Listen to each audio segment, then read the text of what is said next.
दुनिया के कितने भी आधुनिक इक्विपमेंट्स हमारे पास क्यों न हो, और ये कुछ कहा नहीं जा सकता कि इन हथियारों की कब जरूरत कब आवश्यकता पड़ जाए,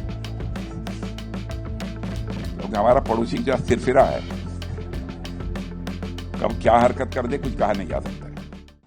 साथियों, अगर मैं अम्युनिशन के क्षेत्र की बात करूं तो एक ऐसा क्षेत्र है जिसकी कमी हम सब लंबे समय से महसूस कर रहे थे, और मुझे आज भी वह समय याद है जब एम्युनिशन की कमी हमारे कई तैयारियों को प्रभावित कर देती थी। हमारे पास प्लेटफॉर्म्स थे, हमारे पास इक्विपमेंट्स थे, लेकिन अगर एम्युनिशन की कमी हो तो उन इक्विपमेंट का उपयोग जितना होना चाहिए नहीं हो पाता था, माने उसका उपयोग सीमित रह जाता था। दुनिया के कितने भी आधुनिक इक्विपमेंट्स हमारे पास क्यों न हो, एम्युनिशन की कमी उनके प्रभाव को सीमित कर देती है, और यह एक ऐसी कमजोरी थी जिसने कई बार हम लोगों ने झेला भी है। और एक बहुत ही रिच और इसको कहें बहुत समृद्ध और सक्षम राष्ट्र के लिए यह स्थिति किसी भी सूरत में स्वीकार्य नहीं हो सकती है।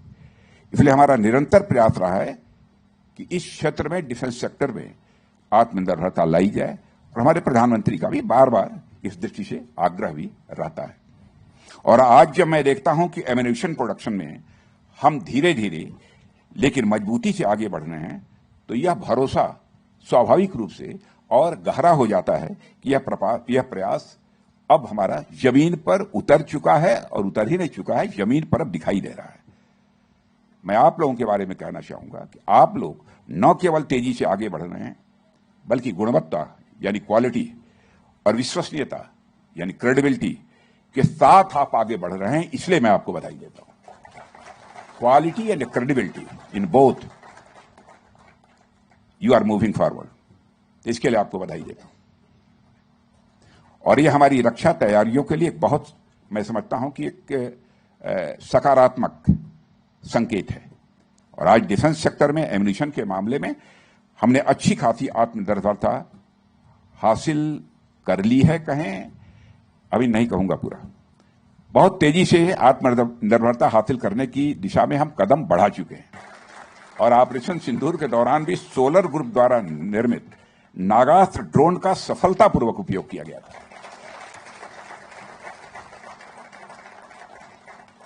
और इस ड्रोन ने देश की ओर बुरी नजर रखने वाले आतंकियों के ठिकानों पर सटीक प्रहार, प्रिसाइज स्ट्राइक, अपनी रणनीतिक क्षमता को सिद्ध कर दिया है। यह जानकर मुझे प्रसन्नता हुई है कि नागास्त्र के और भी आधुनिक वर्जन्स, नागास्त्र के और अधिक आधुनिक वर्जन्स अब विकसित किए जा चुके हैं। यह मुझे यहां बतलाया गया है, और मुझे पूरा विश्वास है भविष्य में आवश्यकता पड़ने पर यह हथियार हमारे शत्रुओं के लिए अत्यंत घातक सिद्ध होंगे। और ये कुछ कहा नहीं जा सकता कि इन हथियारों की कब आवश्यकता पड़ जाए, क्योंकि हमारा पड़ोसी जो सिरफिरा है कब क्या हरकत कर दे कुछ कहा नहीं जा सकता है। हमारा लक्ष्य है कि भारत एम्युनिशन प्रोडक्शन का ग्लोबल हब बने। और मित्रों, आपको देखने के बाद जो कुछ भी मैंने देखा है, मैं कह सकता हूं हम इस लक्ष्य को हासिल करके रहेंगे। और आप लोग जानते होंगे कि लगभग 88 घंटे तक 88 आवर्स तक ऑपरेशन सिंदूर चला था, लेकिन वह 88 आवर्स अपने आप में कितने मैसिव और कितने इंटेंस थे, यह शब्दों में बयान नहीं किया जा सकता। शब्दों में बताना इसे मुश्किल है। ऐसे ऑपरेशन में हर मिनट, हर फैसला और हर रिसोर्स का महत्व होता है। और जब ऑपरेशन इतने इंटेंस होते हैं तो यह मान लेना स्वाभाविक है कि उनकी तैयारी भी उतनी ही व्यापक, उतनी ही गंभीर और उतनी ही मजबूत होनी चाहिए।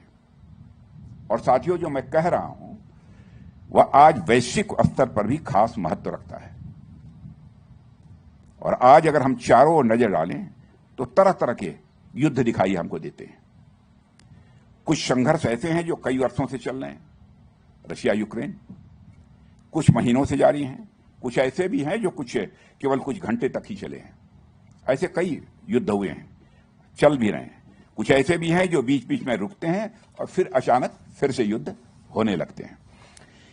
किसी प्रकार के युद्ध को, उसके तरीके को और उसके स्वरूप को देख लीजिए, एक बात स्पष्ट रूप से सामने आती है कि युद्ध माने वार लगातार कॉम्प्लेक्स होते जा रहे हैं और उनकी इंटेंसिटी भी लगातार बढ़ती चली जा रही है।